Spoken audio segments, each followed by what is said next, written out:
Nous allons continuer sur cette série sur le plan de Dieu pour notre prospérité. Et je vous rappelle que dans l'église ici, il y a des moments où on fait des séries sur des choses très, très, très spirituelles, sur la relation avec Dieu, sur l'attachement à Dieu, etc.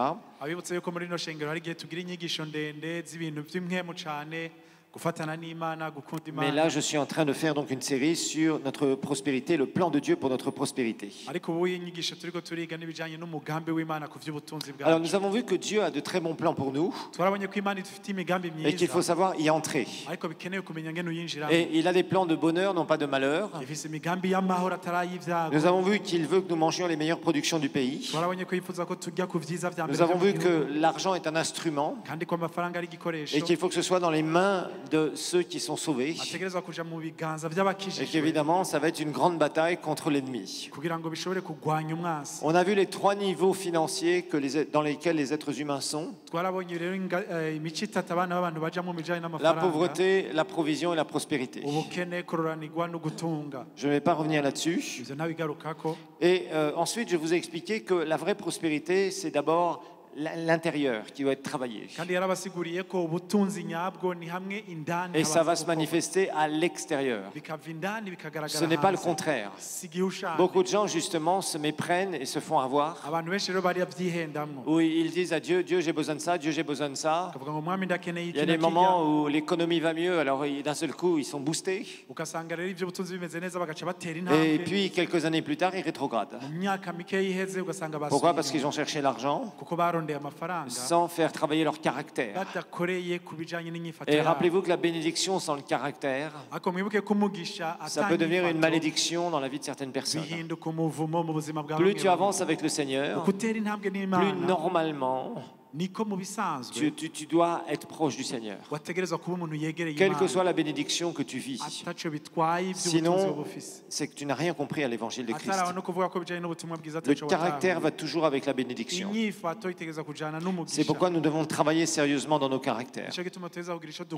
Alors, nous avons commencé à voir qu'il y a 5 piliers pour le plan de Dieu pour notre prospérité.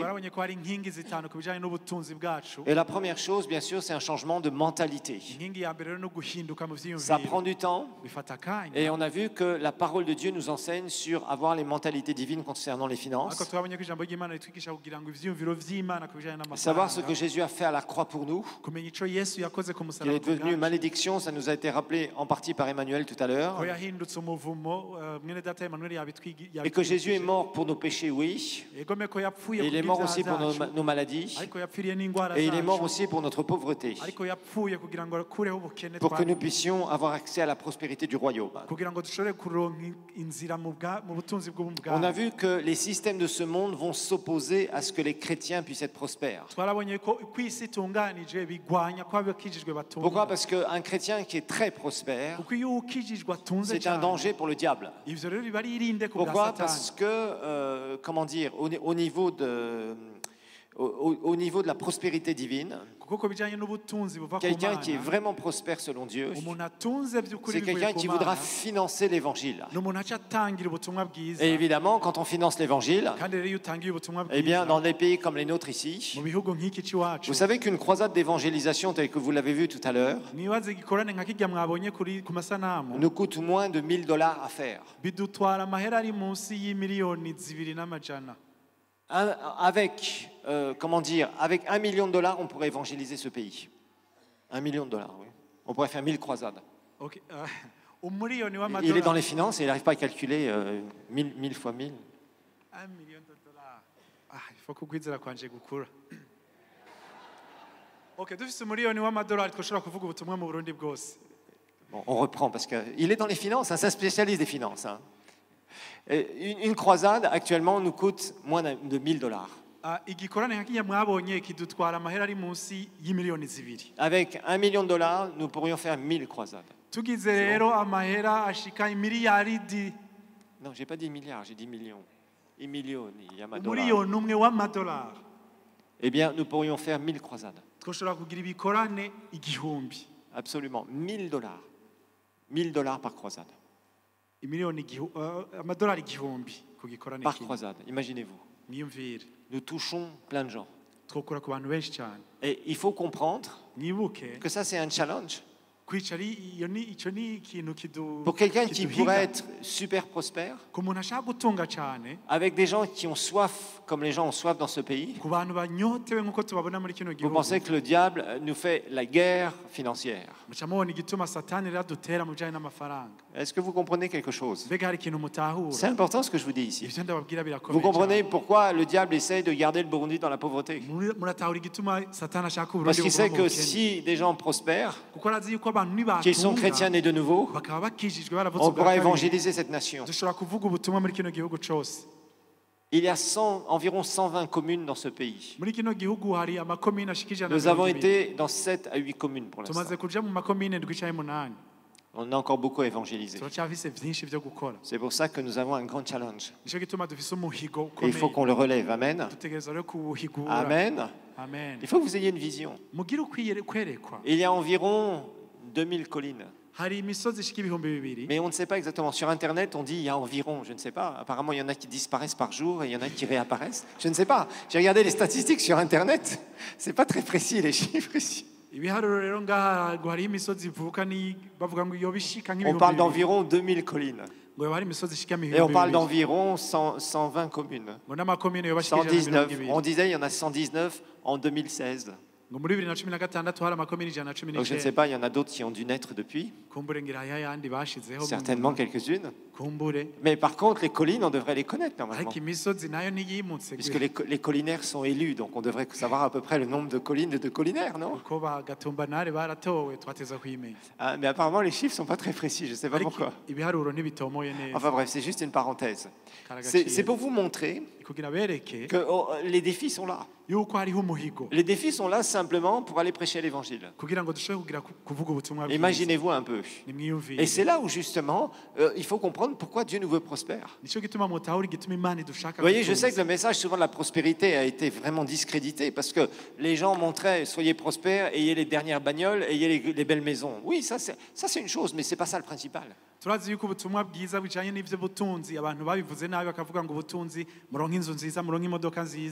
je trouve que quand on met ces choses-là devant et qu'on les montre, pour moi c'est pas ça la prospérité. La prospérité c'est réellement de comprendre les priorités du royaume de Dieu. Le reste c'est ce qu'on appelle en anglais the byproduct. C'est-à-dire le produit dérivé. Mais l'objet principal de notre prospérité doit être de financer l'évangile. Ne doit pas être d'amasser pour amasser, mais ça doit être pour financer l'évangile. Et c'est pour ça que Dieu veut que l'Église soit prospère. C'est là où elle a de la puissance, parce que Dieu suscite des serviteurs à ce moment-là, et ils peuvent aller partout et prêcher la parole. Alors, nous avons vu que ce changement de mentalité s'oppose beaucoup, bien sûr, je dirais, il va s'opposer au système de ce monde. Et c'est quelque chose contre lequel tu devras lutter et dans lequel tu devras percer, c'est-à-dire faire percer la vie de Dieu dans tes finances. On avait commencé à voir le deuxième pilier qui est la foi. On va continuer aujourd'hui. Et je vous ai montré d'abord que ce qui va plaire à Dieu, c'est notre foi et qu'on a absolument besoin de foi pour la prospérité. Je vous ai montré que quand quelqu'un ne marche pas dans la foi, c'est un vagabond spirituel. C'est quelqu'un en fait qui ne sait pas où il va, quelqu'un qui erre. Quelqu'un qui fait n'importe quoi de sa vie.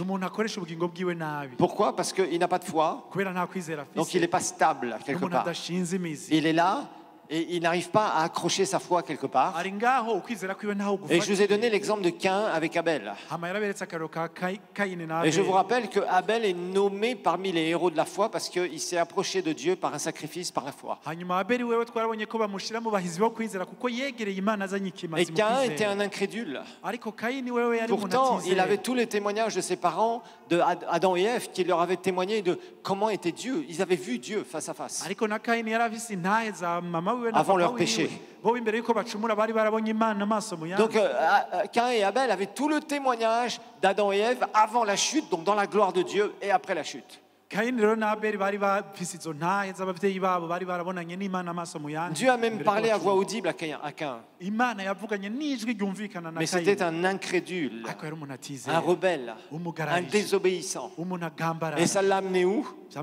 À cause de cette incrédulité qu'il avait, de son refus de vouloir appliquer ce que Dieu avait montré concernant le sacrifice de sang. Il va devenir errant et vagabond. Et c'est exactement ça, quand des gens n'ont pas la foi pour les finances, ils sont errants et vagabonds. Ils sont tout le temps en train de quémander de l'argent, en train d'avoir des problèmes. Ils essayent de trouver des opportunités tout le temps pour soutirer quelque chose. Ils sont stériles financièrement. Alors que quand ils viennent pour louer Dieu, oh Dieu, tu es puissant, tu es grand, tu es toutes sortes de choses. Et leur témoignage est exactement l'inverse de ce qu'ils disent dans leur louange. Et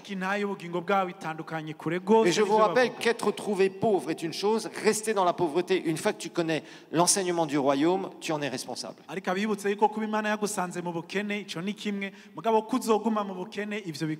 La deuxième chose que nous avons vue, c'est qu'il nous faut une vision pour nos finances. Il faut savoir où tu veux aller. Tu ne pourras jamais avoir la foi si tu n'as pas des objectifs. Si tu es là, tu ne sais même pas où tu vas, tu n'as pas d'objectif, ce n'est pas bon. Tu dois être quelqu'un de vision. Un visionnaire, c'est quelqu'un qui sait où il va. C'est quelqu'un qui va étape après étape. Il court son marathon et il a des stratégies pour courir son marathon. Et tu dois être un visionnaire. Tu dois dire non, non, non, moi je veux être un visionnaire. Je veux marcher dans une vision puissante. Je veux marcher avec des objectifs précis. Parce que quand tu es visionnaire, tu vas motiver ta foi. Et ça, c'est quelque chose qui est très important. Quand tu vas nulle part, je vous rappelle que la Bible nous dit dans les Proverbes que quand il n'y a pas de vision, le peuple est sans frein. C'est-à-dire, il fait n'importe quoi.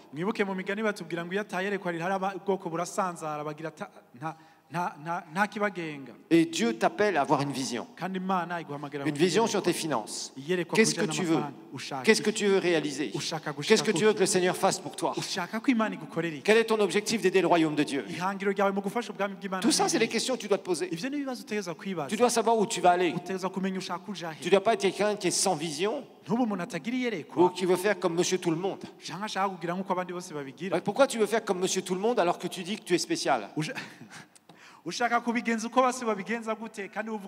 a des gens, ils sont là, ils écoutent les confessions sur Internet, ils disent bah, je suis quelqu'un de spécial. Puis tu lui demandes c'est quoi ta vision? Bah, je ne sais pas. Non, tu dois avoir des objectifs. Tu dois savoir là où tu veux aller. Et tu vas être déterminé à y aller. Et rien ni personne ne t'empêchera d'y aller. Parce que le Seigneur met des choses en toi. Ça va créer quelque chose d'extraordinaire. Et tu vas te bagarrer dans la foi, parce que le bon combat, c'est le bon combat de la foi, je te rappelle. Et tu vas réussir ce que tu dois faire. Alors aujourd'hui, on va parler d'un aspect de la foi qui va être la confession.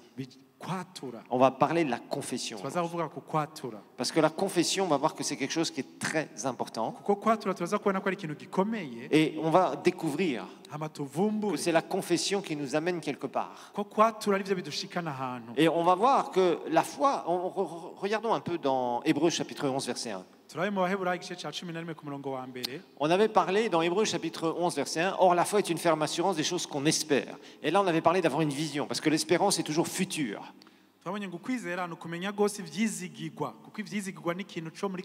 L'espérance est toujours future, c'est quelque chose que tu veux voir s'accomplir.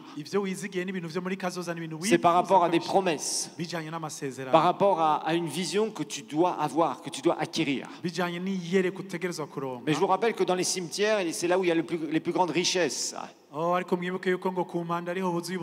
C'est là où on a enterré les gens qui avaient les plus grandes visions et malheureusement on les a enterrés avec leurs visions qui sont mortes aujourd'hui. Donc la Bible nous dit que la foi est une ferme assurance des choses qu'on espère. Et là, tant que tu restes là dans ce verset, pour l'instant tu as une vision, ok c'est bien, mais une vision c'est immatériel. C'est la démonstration qui va la rendre matérielle. Et justement, c'est là où la parole de Dieu va nous dire une démonstration de celle qu'on ne voit pas. Et il y a deux choses qu'il va falloir que tu apprennes à faire concernant la foi. Tu peux avoir une vision, mais si ta confession est négative, ta vision ne se réalisera jamais. Il va falloir que tu apprennes à libérer ta foi. La Bible va nous en parler justement. On va regarder Jacques, chapitre 2, versets 17 et verset 26. Jacques 2, 17 et 26. La Bible va nous montrer que la foi doit être accompagnée d'action. La foi doit être accompagnée d'action. La Bible nous dit en était un signe de la foi. Et si elle n'a pas les œuvres, ou je dirais, je préfère traduire par action, elle est morte en elle-même.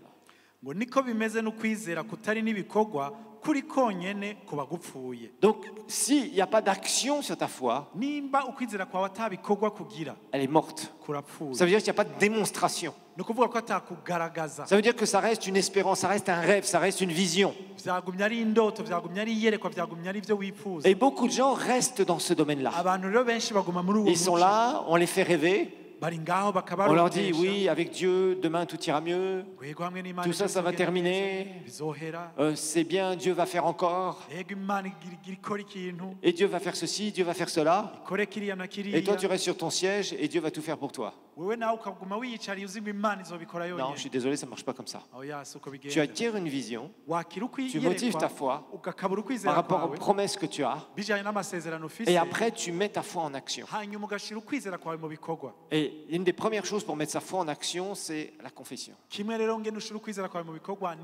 Sinon, ta foi est morte. Quelqu'un qui est mort, il ne peut rien accomplir. Quelqu'un qui est mort, il est inutile pour la société. Est-ce que vous connaissez un mort qui est utile pour la société ou qui était capable de faire des œuvres? Quelqu'un qui est mort, il est mort. Il est incapable de faire quoi que ce soit. C'est fini pour lui, il ne peut plus bouger. Il ne peut plus bouger, il ne peut plus penser, il ne peut plus parler, il ne peut plus rien faire. Et quand ta foi est morte, eh bien, il n'y a plus rien, il n'y a rien qui se passe, il n'y a aucune démonstration. Dieu a besoin de ta foi pour agir. Dieu ne peut pas agir sans ta foi. Et ta foi va se libérer d'une certaine façon. Va se libérer d'une certaine façon. Et une de ces façons, c'est justement la confession. La confession. Regardons le verset 26 aussi, pour compléter la foi sans les œuvres, c'est-à-dire sans l'action. Comme le corps sans âme est mort, de même la foi sans les œuvres ou sans l'action est morte.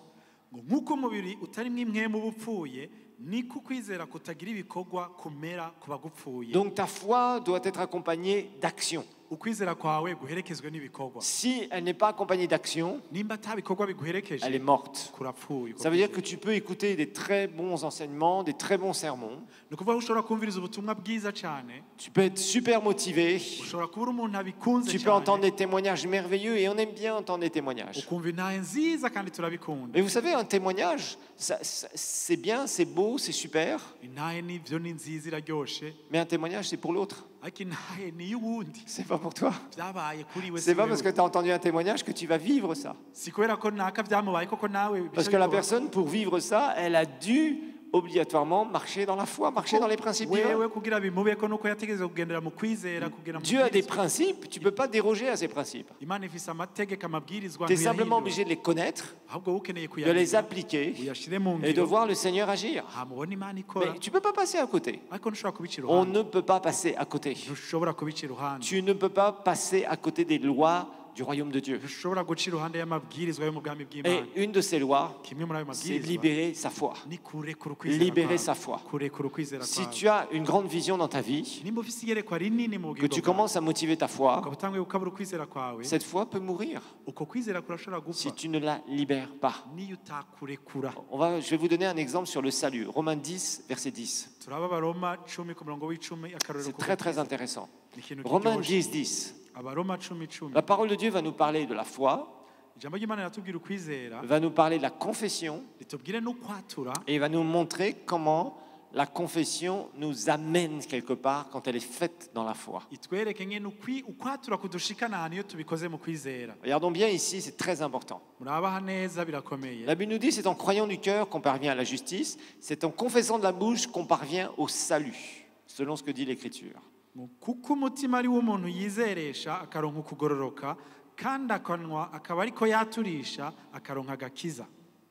Regardons bien ici. Deux fois, il y a le verbe parvenir. Parvenir à la justice et parvenir au salut. Parvenir, ça veut dire je vais quelque part. J'atteins un objectif, c'est ça, non? C'est ça que ça veut dire. J'arrive à un objectif. La Bible nous dit, par la foi, tu parviens à la justice, c'est-à-dire à l'approbation de Dieu. Une des définitions de la justice, c'est être approuvé par Dieu. Je pense qu'il va falloir que je développe ce thème, la justice, parce qu'il y a beaucoup d'entre vous ne comprenez pas bien ce que c'est que le fait d'être juste ou faire des actes de justice ou des œuvres de justice, nous dit la Bible.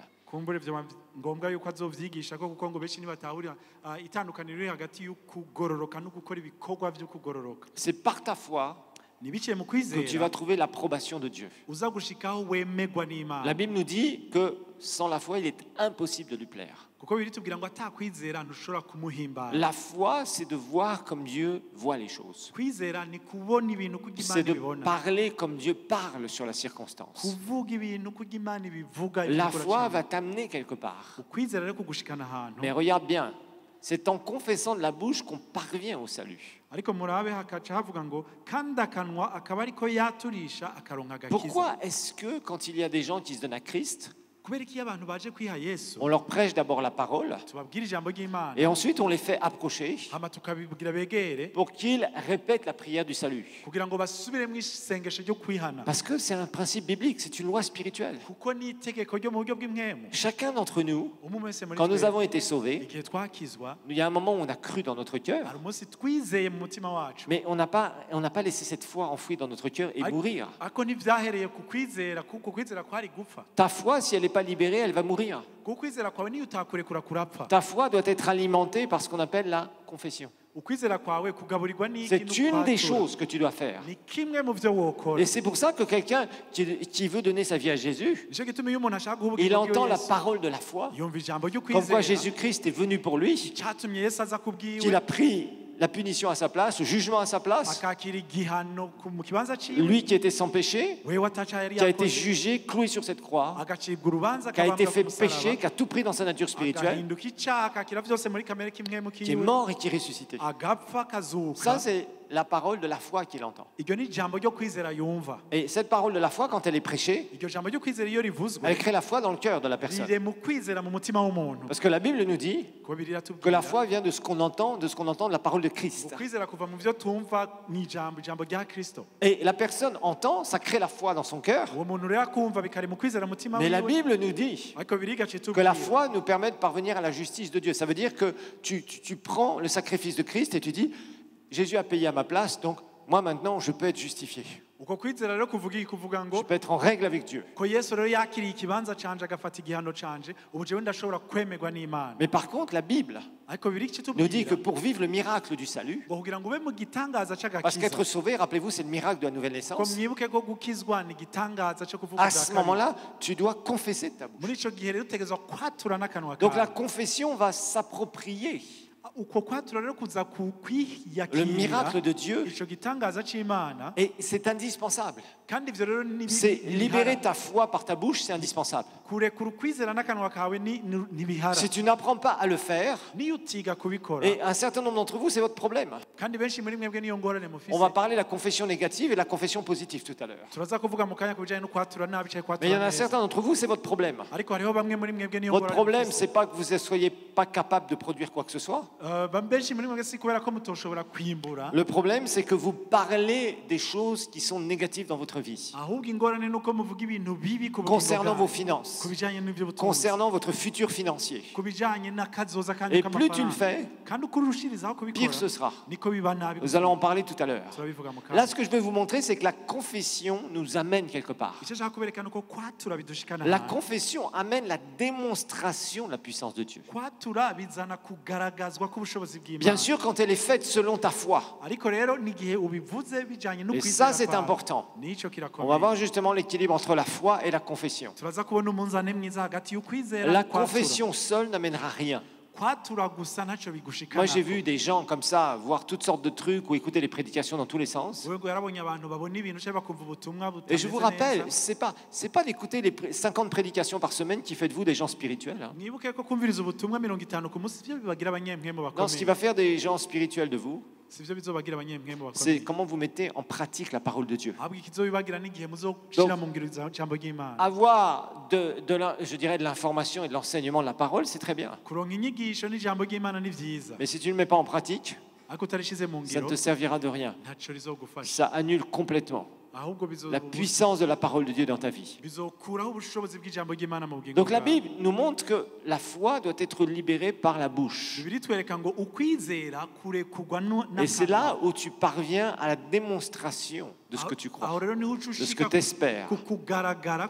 C'est là où justement ce que tu espères, parce que tu crois par rapport à cette vision, à cette promesse, cela devient une réalité selon la mesure de foi que tu as. Et ça, c'est un principe fondamental. C'est un des grands principes qui régissent la loi de la foi. Je vous rappelle que dans l'univers, la plus grande loi, c'est la loi de l'amour. De l'amour, oui. Et la deuxième plus grande loi de l'univers, c'est la foi. Et tu as besoin d'une foi agissante par l'amour. Tu as besoin de motiver ta foi et de la libérer par ta bouche. Tant que tu ne comprendras pas ce principe, tu ne pourras pas voir grand-chose dans ta vie. Donc, une des façons de libérer notre foi, d'amener la démonstration de ce pourquoi on espère et qu'on croit, c'est par notre confession. La Bible va nous dire, dans Proverbe 18, verset 21, Proverbe 18, 21, la Bible va nous parler justement à propos de ce qui sort de notre bouche. La Bible nous dit la mort et la vie sont au pouvoir de la langue. Et regardez bien la deuxième partie. Quiconque l'aime aime ce pouvoir. On mangera les fruits. On mangera les fruits. Donc la Bible va nous dire quoi? Ce que tu dis avec ta bouche est très important. Mais là, j'aimerais quand même faire certaines corrections par rapport à certaines choses qui parfois sont enseignées. Parce qu'il y a certaines personnes qui disent ou qui prêchent, tout ce que tu dis avec ta bouche, c'est une semence qui va pousser dans ton jardin spirituel. Je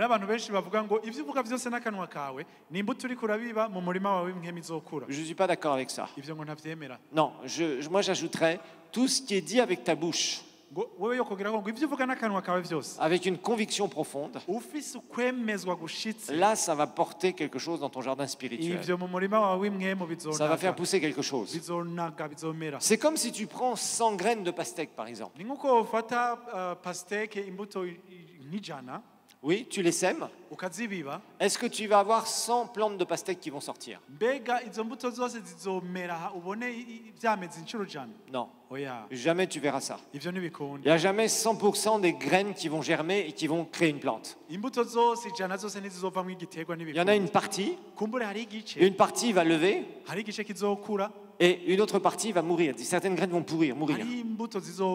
Tu n'auras jamais 100% de réussite si tu sèmes quelque chose.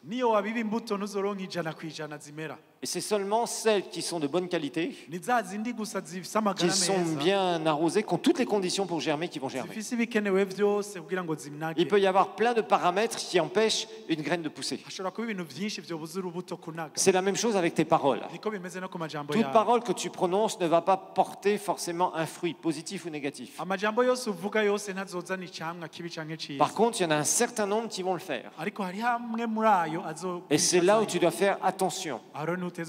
C'est sûr que plus tu plantes de graines, plus tu confesses négativement, plus tu te lies avec cette confession négative. Plus tu parles positivement de la parole de Dieu dans ta vie, plus c'est sûr qu'il va y avoir des graines qui vont s'implanter dans ta vie. Ça, c'est clair, et ça, il faut bien le reconnaître. Mais toute parole qui est prononcée par toi-même sur ta vie n'est pas forcément une parole qui va faire pousser une plante. Mais tu dois te méfier de tes paroles. Et le problème souvent avec les chrétiens, c'est qu'ils ne comprennent pas la puissance de leurs paroles. Il y a parfois des gens qui confessent des choses. Si tu confesses la pauvreté, si tu confesses le manque, si tu confesses la stérilité par rapport à la productivité en général des finances, si tu confesses constamment ton chômage, que tu es malheureux, que tu n'as pas eu de chance, que finalement tu n'as pas pu faire d'études comme les autres, si tu n'arrêtes pas de jouer la victime, que tu confesses négativement, tu auras ce que tu confesses. Tu vas rester à ton niveau. Par contre, si tu commences à prendre la parole de Dieu, à avoir une vision claire, à motiver ta foi, et que tu confesses à la mesure de ta foi la parole de Dieu, il va se produire quelque chose. Ça, c'est sûr. Parce que Dieu est derrière sa parole pour l'accomplir. Maintenant, souvent, de la bouche des chrétiens va sortir deux choses. Jacques chapitre 3 va nous en parler. Jacques chapitre 3, on va regarder verset 10, verset 11 et verset 12. Regardez bien ce que Jacques dit.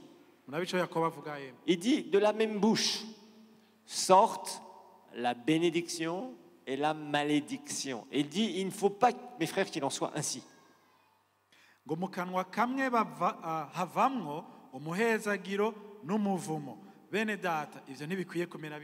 Et il va faire une comparaison.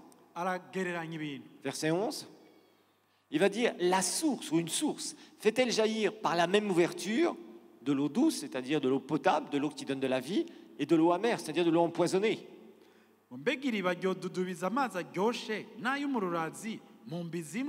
De l'eau qui va te rendre malade. Et ça, c'est le problème de beaucoup de croyants aujourd'hui. Ils sont là, ils peuvent entendre des sermons qui peuvent même les faire sauter en l'air avec des alléluia et des amen dans tous les sens. Tu peux avoir un orateur vraiment formidable, tu as vécu un moment extraordinaire parce qu'on t'a parlé de très belles choses que le Seigneur veut faire pour toi. Tu t'es approché à tous les appels. On a prié pour toi, tu ressors très fort. Et à peine une semaine plus tard, tu parles deux choses. Tu parles ce que tu penses être la foi, les promesses de Dieu, et tu parles négativement comme avant. Et la Bible nous dit clairement, est-ce que d'une même source, il peut sortir de l'eau pure, de l'eau qui va donner la vie et de l'eau empoisonnée? C'est pas possible. C'est pas possible. Si vous prenez 1 litre d'eau potable et vous prenez 1 litre d'eau peut-être où il y a une sorte de truc chimique qui peut vous empoisonner ou des microbes dedans, ok, tu mélanges les deux. Qu'est-ce que tu vas avoir? De l'eau à moitié potable? Non, tu n'auras pas de l'eau potable, tu auras de l'eau qui sera dangereuse. Pourquoi? Parce que tout ce qui est pollué va polluer encore de l'eau propre. Donc il est impossible que d'une même source sortent deux choses en même temps. C'est pas possible dans le naturel. Et dans le spirituel, tu ne peux pas non plus avoir une double bouche. Et tu es en train de polluer avec ta confession négative. Tout ce que tu as entendu est là où tu commences à être motivé dans la foi.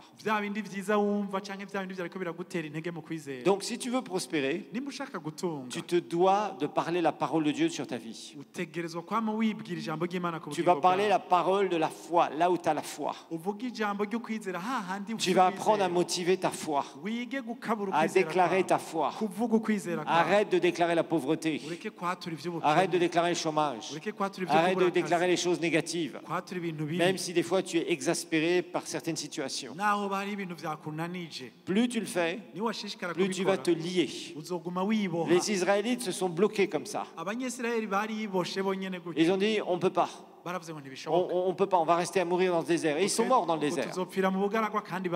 Pourquoi? Parce qu'ils ont confessé des choses qui a prophétisé leur futur. Dans le Proverbe 18-21, on voit que c'est une prophétie pour le futur quand tu dis des paroles avec conviction. Sur tes futurs fruits. Des bons fruits ou des mauvais fruits? Tu en mangeras les fruits. Quels fruits tu veux manger? Des bons fruits ou des fruits pourris? Des bons fruits ou des fruits qui vont t'empoisonner? Des bons fruits ou des fruits pourris? Des fruits avec des vers? Des fruits qui sont pourris dedans? Qu'est-ce que tu veux voir? Qu'est-ce que tu veux manger? Ça, c'est ton choix. C'est pourquoi tu dois apprendre à veiller sur ta bouche. Ta bouche est une source. Ta bouche va amener la puissance de Dieu à agir. Ou au contraire, ta bouche va bloquer ta bénédiction parce que tu parles la malédiction sur toi. Parler la pauvreté, c'est parler la malédiction. Jésus t'a racheté de la pauvreté. Parler le manque, c'est bloquer toutes tes prières. Comment tu peux prier et tu dis Seigneur, merci, Seigneur, je crois que tu agis. Et à peine sorti de la prière, tu es en train de dire le contraire du résultat de ta prière. Pourquoi tu fais ça?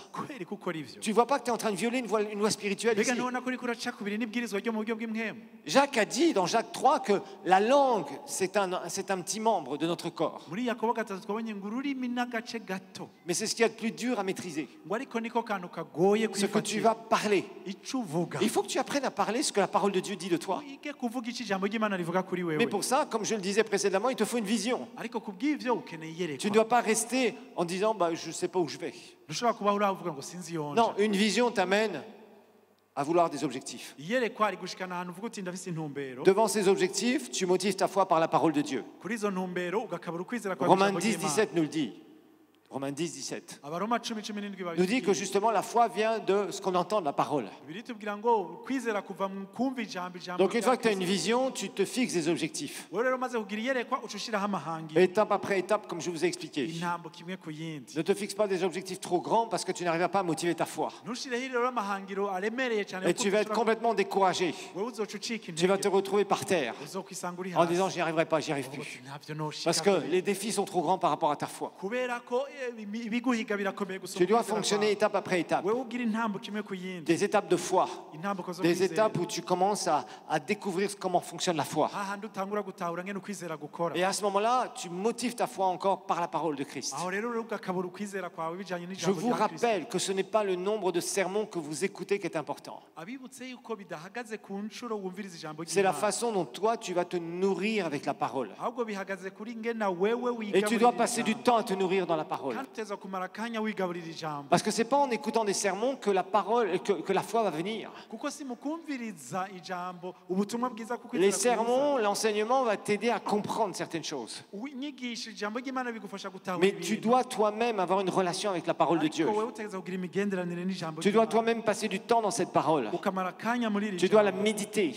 Tu dois commencer à te positionner dans la foi. Tu dois chercher à grandir dans la foi. Tu dois commencer à confesser ta foi. envers et contre toute circonstance. Si tu ne le fais pas, tu seras vaincu par les circonstances.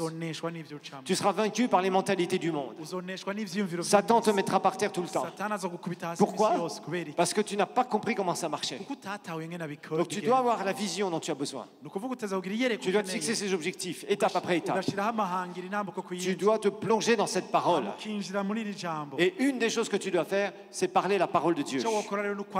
C'est là où tu libères ta foi. Ce n'est pas la seule chose que tu vas faire pour libérer ta foi. Dans les finances, il y a une autre chose qu'il va falloir faire. Mais une chose qui est sûre, c'est que la confession est importante. Tu peux prier tout ce que tu veux. Si tu confesses le contraire de ton résultat, tu bloques la puissance de Dieu. Et beaucoup de gens sont comme ça. Ils bloquent la puissance de Dieu. Et leur foi est morte. Vous savez, littéralement, le mot confession, ça veut dire continuer à dire la même chose. C'est ça la définition de la confession. Littéralement, dans le grec, ça veut dire que tu continues à dire la même chose, à proclamer la même chose. Tu ne te lasses pas et tu continues à le proclamer. Envers et contre toutes tes circonstances. Tu continues à proclamer que ça t'appartient dans le nom de Jésus. Tu le déclares, tu le déclares, tu le déclares. Et c'est là où tu le verras s'accomplir. Parce que tu le crois dans ton cœur. C'est ce que Jésus dira dans Marc 11. D'apprendre à croire, à motiver sa foi au travers d'une relation personnelle avec la parole de Dieu. Non pas 50 000 informations que tu reçois sur la parole, mais prendre la parole, se motiver toi-même, utiliser les enseignements que tu as reçus de la parole de Dieu, de serviteur de Dieu, te nourrir toi-même, et à ce moment-là, déclarer ta foi.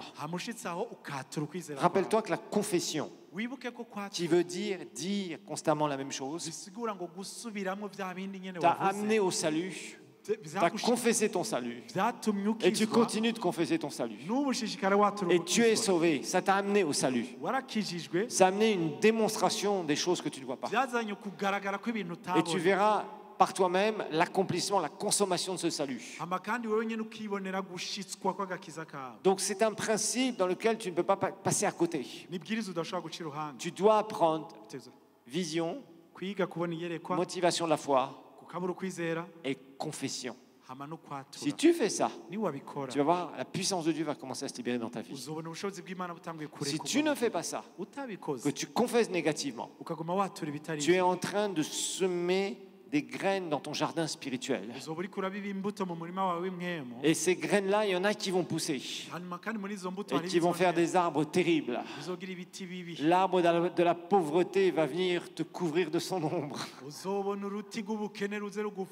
Et il faut que tu l'abattes, cet arbre, que tu le démolisses par ta foi, par ta confession, et que l'arbre de la prospérité puisse devenir grand dans ta vie. Tu ne peux pas passer à côté. Qu'est-ce que tu dis sur ta vie? Qu'est-ce que tu dis sur tes finances? Qu'est-ce que tu dis sur le plan de Dieu pour ta vie? Est-ce que cette mentalité de mendiant, tu vas continuer à l'avoir? Je ne vois pas une personne qui a cette mentalité de mendiant pouvoir prospérer. C'est vraiment mettre les choses à l'envers.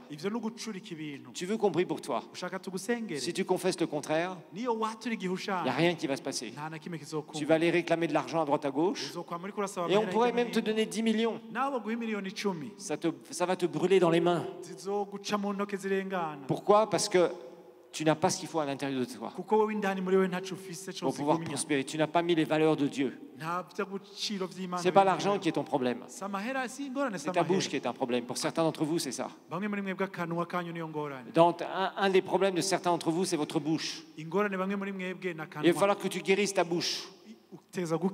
Et tu guériras ta bouche par la parole de Dieu. Tu vas parler cette parole, confesser cette parole, et tu vas voir s'accomplir cette parole. Parce que tu crois et tu la parles. C'est un principe divin, c'est une loi spirituelle qui amène la puissance de Dieu. La puissance de Dieu n'agit pas par hasard. Elle agit selon cette loi de la foi. Tu crois tu parles. Tu crois, tu parles. Tu as une vision, tu motives ta foi, tu crois, tu parles et tu le verras s'accomplir. Sinon, tu n'auras pas la démonstration de ce que tu espères.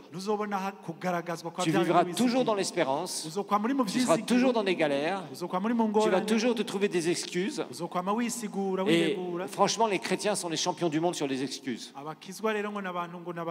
En fait, tu sais, pasteur, le Seigneur certainement ne voulait pas me le donner. Il doit y avoir, tu sais, pasteur, des malédictions et des esprits d'empêchement sur ma vie. Trouve-moi ça dans la parole de Dieu, toi. Moi, je vois un Jésus qui a vaincu.